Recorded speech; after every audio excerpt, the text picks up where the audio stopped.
ഈ കളങ്കാവൽ മൂവിയിലെ വിനായകന്റെ ക്യാരക്ടറിനെ പറ്റിയിട്ട് ഒന്ന് രണ്ട് കാര്യം പറയാനുണ്ട്. മേ ബി ഇത് നിങ്ങളും ശ്രദ്ധിച്ച കാര്യമായിരിക്കും. അങ്ങനെയാണെങ്കിൽ കമന്റ് ചെയ്തേക്കണേ. ഈ പടം കണ്ടിട്ടില്ലാത്തവര് ദയവ് ഇത് വീഡിയോ സ്കിപ്പ് ചെയ്തേക്കുക, സ്പോയിലേഴ്സ് ഉണ്ടായിരിക്കും. ഇതിൽ വിനായകൻ ചെയ്ത ക്യാരക്ടർ കുറച്ച് ഓക്വേർഡ് ആയിട്ടാണ് എനിക്ക് ഫീൽ ചെയ്തത്.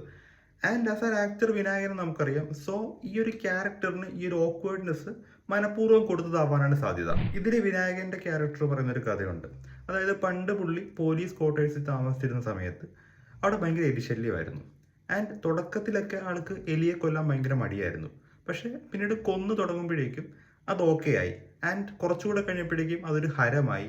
ആൻഡ് കുറെ കൂടി കഴിഞ്ഞപ്പോഴേക്കും അതൊരു അഡിക്ഷനായി. അവസാനം ഒരു എലിയെ ഇടയ്ക്ക് കൊന്നില്ലെങ്കിൽ എന്തോ വല്ലായ്മ പോലെയൊക്കെ ഫീൽ ചെയ്യും എന്ന് പുള്ളി പറയുന്നുണ്ട്. ആൻഡ് അദ്ദേഹം തന്നെ ക്ലൈമാക്സിനോട് എടുക്കുമ്പോൾ പറയുന്നുണ്ട് ഒന്ന് രണ്ട് ക്രിമിനൽസിനെ ഇദ്ദേഹം കൊന്നിട്ടുണ്ടെന്നുള്ള കാര്യം. ഇതൊരു ടിപ്പിക്കൽ സൈക്കോപാത്തിന്റെ പാറ്റേൺ ആണ്. ഒരു തവളയെ കൊല്ലുമ്പോഴോ കോഴിയെ കൊല്ലുമ്പോഴോ റിസ്ക് കുറവാണ്, അതുകൊണ്ട് തന്നെ അതിൽ കിക്കും കുറവാണ്. എന്നാൽ മനുഷ്യനെ കൊല്ലുമ്പോൾ റിസ്ക് കൂടുതലാണ്, അതിലെ കിക്കും കൂടുതലാണ്. ഇത് തുടക്കത്തിൽ തന്നെ മമ്മൂക്കയുടെ ക്യാരക്ടർ പറയുന്നുണ്ട്. സോ എനിക്ക് തോന്നുന്നത് ബോത്ത് സൈക്കോപാസ്. പക്ഷേ മമ്മൂക്കയുടെ ക്യാരക്ടറിന് ഇവിടെ എത്തിക്സ് എന്നൊന്നുമില്ല. പുള്ളി ആരെ വേണമെങ്കിലും കൊല്ലും.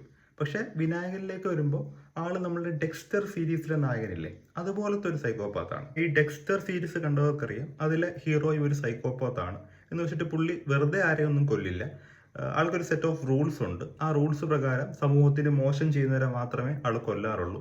ആൻഡ് അതുവഴി പുള്ളിയുടെ ആ ഒരു കില്ലിംഗ് അർജ് പുള്ളി സാറ്റിസ്ഫൈ ചെയ്യും. ഈ ഡെക്സ്റ്ററിലെ നായകനും വിനായകൻ ഇപ്പോൾ ഈ കടങ്കാവലിൽ ചെയ്തു വെച്ചിരിക്കുന്ന കണക്ക് കുറച്ച് സോഷ്യലി ഓക്വേർഡ് ആയിട്ടുള്ള വ്യക്തിയാണ്.